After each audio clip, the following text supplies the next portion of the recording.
do think, though, that like a positive solution and a way we can enact change is through representation. Like there's an amazing TED Talk. I wish I could quote who it was right now, but they've done a lot of studies that show the media we consume, the TV, the film, the shows that we watch, and it completely shapes our belief system. So is it any surprise to us that racism that has been so woven in media has created people with some racist beliefs? Like I've even had to like really examine like the ways of myself where I'm racist or misandrist or transphobic, and really look at why do I think these things? What messages did I get that form these thoughts? Because we're not born with that shit. That'll just pop up in your brain. I think we forget that we start as clean slates and we're a product of how we were raised. Right. And it's not your fault. Like you talked about these people bringing their kids to burning mass. It's like they're kids and they're impressionable and they're going to think this is normal if it's their first time doing it, and they see their hero, their parent, telling them that it's okay. Yeah. And and also people in their communities doing these normal things, what's normal to them growing up. And you have to realize that you were just a young, impressionable kid when you formed those opinions that like, I think it's conflicting because you're like, I kind of hate that version of myself that thinks in that transphobic way or that racist way, but it's not your fault that it's in your brain. You didn't put it there. I think what you're saying about like how media, media affects that clean slate, right? Yeah. I mean, of course, it's how you're brought up in like the family that in the family and friends community. Yeah. But also like the rest of your time, you're consuming media, some type of media, right? Yeah. And so with Asian Americans, that representation has been very, very limited up until just like a handful of years, a couple years ago, and even then it's like just starting to like creak open that door. But for a very long time. It was Asian women hypersexualized, exoticized, Asian men emasculated, always just like the butt of the joke, like we're just all nerdy and just helpless kung fu fighters or whatever. But like the thing is that, and I say this a lot too, because it's not that we don't want to be sexy, it's not that we're ashamed of kung fu fighting or whatever, but like.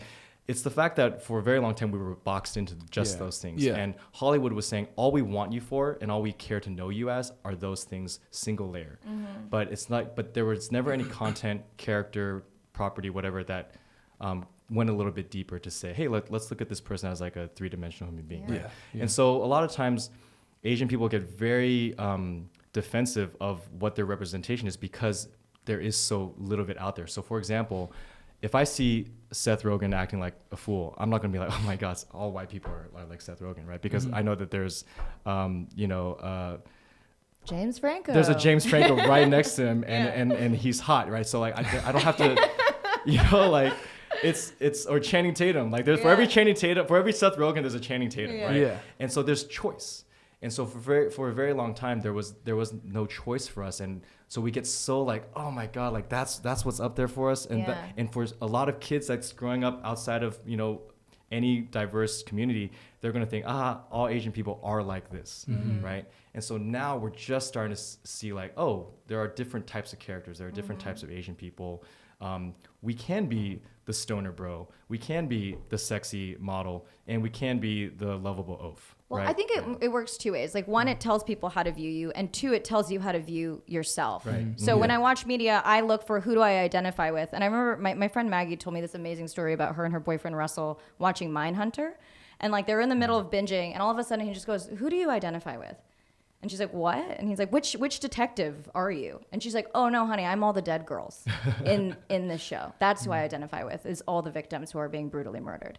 And I think about that all the time. Like as an Asian woman now, I can't stop seeing in media the way racism has evolved. Like now we have, the cool, rebellious Asian girl always has a streak of color in her hair. Or the mysterious Asian who's on screen, but they never say anything. They're very quiet. Right. And I just feel like the racist tropes have just become a little bit more niche and a little bit more evolved. And it's like, why do you have to determine an Asian person is rebellious with a streak of color in their hair? Can't they just look normal and just be rebellious? That's a character trait. Yeah. And so it's been really interesting for me to see the ways that all of these things have started like to get called out and brought into nature, and how we're all trying to actively change it. Yeah, it's funny like that you brought up the streak of hair, because sometimes I feel like We can show you a meme later of what we're talking about. The blue streak. Like there's like a Unfortunately, I know what you're talking about. I've seen it too many times. Anytime there's an Asian girl that's supposed to be edgy, they have just put a streak in her. Yeah. But like I also notice sometimes like Hollywood is all like they overcorrect too. Like so for a long time, like, at least for like men, they're like, okay, well we made you,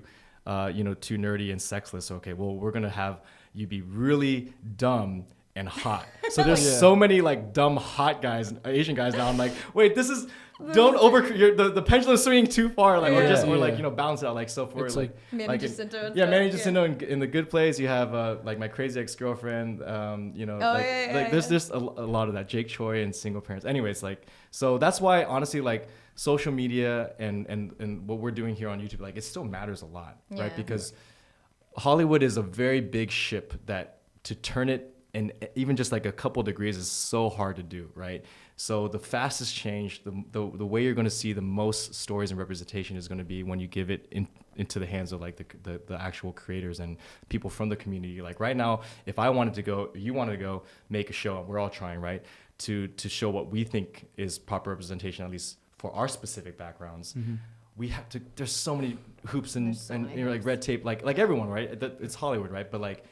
There's so many people to convince why like this needs to be heard or seen, right? Yeah. And so we're going to see change very slowly in media, right? But what things that we're doing on even TikTok now actually make a big difference. But it has to happen at all levels, right? Because like you were saying, representation also helps people see like what they can be too, right? I kind of bring up this example a lot where even before like President Obama being our first, African American president, like there were black presidents on 24, right? And it's like I honestly believe that like putting it in fiction first, like kind of tests America to think like, oh look, this is just fake. Don't worry, don't freak out. There's no black president yet, right? But imagine if there were. Oh yeah, it kind of normalizes it, right? And so for people that are consuming it that are not black that watch it. They won't be as so like deterred by it or uncomfortable when it actually happens in reality. And so for people also from their community, they can also see a fictionalized version of it and believe, oh, I can actually imagine that happening. I'm gonna go try that for myself someday, right? Yeah. And so for a lot of Asian kids growing up, like they lacked that model or that destination. To say like, oh, I could do that. Yeah, right? I mean, me seeing Margaret Cho perform stand-up when I was 17 is what made me go into the entertainment industry. Because I was like, oh, that lady literally looks like me and she's on a stage telling jokes. I can do that. And I think we really underestimate the power of what that is. And I'm like, if I can relate to a 40-year-old white guy, which is like the main protagonist of every book and movie and TV show I've ever read in my entire life, I'm pretty sure they could relate to like a 31-year-old Asian woman once, know? Right. Yeah, no, it's so true. Just because like we literally have that one Margaret show, right? and I don't think a lot of people understand like how it trickles. Like when you have that much choice, it trickles into just everything else you do too. Yeah. So I remember one time I was on another podcast and they're like, oh, so not seeing Asian people growing up, did that really have an effect on you? I'm like, of course it did. Like, what are you talking about? Like, and I think that because like it's so subconscious to you guys even maybe that when you grow up and watch all your cartoons or all your TV shows, seeing characters that look like you, it does give you a feeling of like, oh, I could do anything. Yeah. I could be anything. I could be the lead. I thought I could be Rocky. I literally was doing push-ups with boxing gloves on when I was like 7. Exactly. Right. So it really does take these figures to exist in fiction first to empower the reality, and that goes both ways, on a positive sense and a negative sense, right? So when you see when you don't see it enough, you see what's happening right now, like with like all these attacks. People don't know what an Asian is. They don't understand what our community is going through. They don't understand what's important to us. They haven't humanized us. So when they don't see it, even in fiction, when you see an Asian person in real life, oh, you're subhuman. I don't care about you. So, I'm going to spit on you. I'm going to punch you, right?